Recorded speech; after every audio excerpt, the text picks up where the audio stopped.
2010, Michael Crawford, a freshman at Hampton University, made the request that the school form a lacrosse team. 3 months later, before he could see the first practice, Crawford died of an enlarged heart. He was 21 years old. Since its inception as a club sport and then its transition to a varsity program in 2016, Hampton Lacrosse is one of one as the program continues to grow. Pioneers, the first ever historically black college or university to field a Division I lacrosse team. What are you feeling right now? It's only one word to sum it up.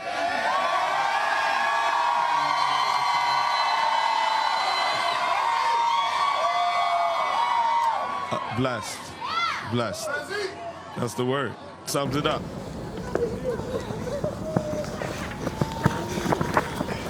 A season high. They are able to come away with a victory, improve to 5-5 on the year. Hampton will drop to 0-7 on the season. Winning a game here would mean the world to me. I bet it would mean the world to a lot of these guys who have been on the team long before me. Obviously, this is my first year, but I just know that it would change the landscape of lacrosse forever. So I work their games occasionally, and what I know is that they don't win a lot of them. If you're a player who wants to win, you probably shouldn't come here.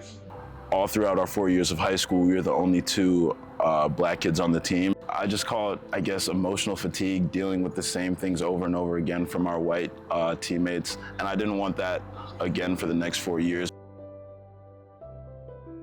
Like a reverse culture shock, if you know what I mean. Like, it's a lot different being here specifically, but it's in a completely good way. The sport of lacrosse is predominantly white, and the men that come to play for us, they tend to go to predominantly white high schools. They're playing in predominantly white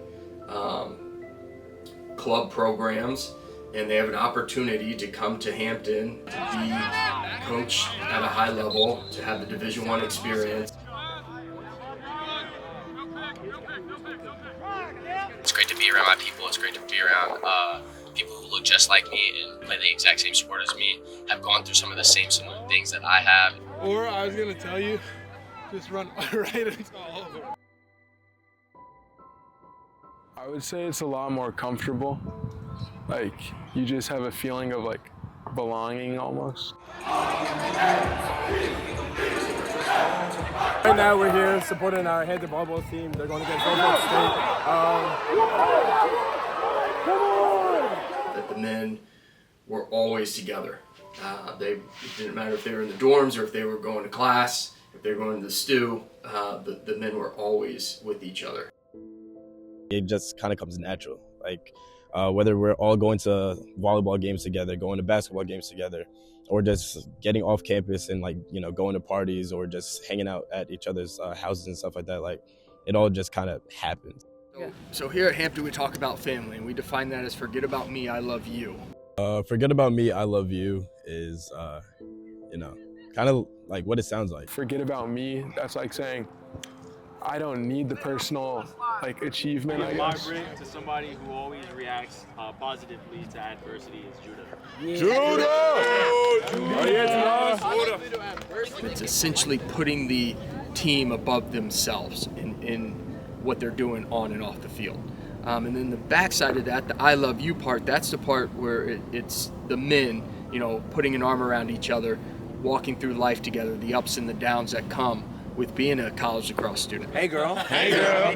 Are you a smoothie? Are you a smoothie? Because you blended into my day perfectly. The first time where I've been a part of a team where it genuinely feels like we're all one big family. Like, we're all on one accord. We look out for each other. You mess with one of us, you get to see all of us. You get the brother across from you that's next to you, or just, you know, your teammate, and just be like, you know, I love you. Like, I love you through your ups. I love you through your downs. I love you even when I'm aggravated at you.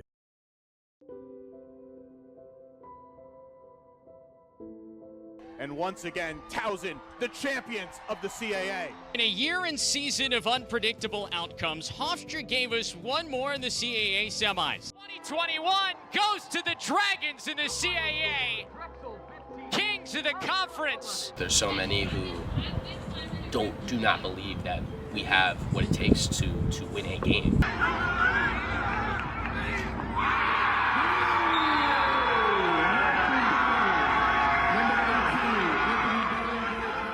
Losing is definitely frustrating. Coming to Hampton, I knew we were definitely still going to have some losses. I have to remind myself, and Coach Culpepper reminds me all the time, like, this is a building process. Rome wasn't built in a day. I'd say the journey is almost as big as the wins. My sophomore year, when we played Drexel over at their stadium, it was cold outside, it was raining. We were down maybe like 10 to 11 goals. I remember that one of our offensive guys made a move and like made the defender fall, right? The defender fell, and like you just hear an uproar in the stands. And I look to the left of me, mind you, it's raining, it's cold outside, like I can barely feel my hands. And I just noticed that like it was just a group of kids in the stands, no matter what the score was, no matter what it was, like they were cheering us on. There was kids that were black, they were white, they like all type of like descents. Like they were all just sitting there just cheering for us just because we had a team. I remember I really chose Hampton because nothing changes if nothing changes. For sure. And as being a change agent, like it takes time. As a team, I just want to create a legacy that people look back and say like they changed how Hampton lacrosse was. And not completely based on wins, because the wins will come, but just the entire culture overall. Those are the small victories that like we have to be able to cherish. We're getting the guys, we're getting the recruits, we're putting in the work. We're seeing, like, we haven't won a game yet this season, but we have done things that we've never done before as a program. It's all that is important to us right now. It is instilling our culture and instilling how we operate our standard of excellence. It's not focused on the outcome. If we do that right, we develop great lacrosse players, but we develop men of integrity, the wins will come.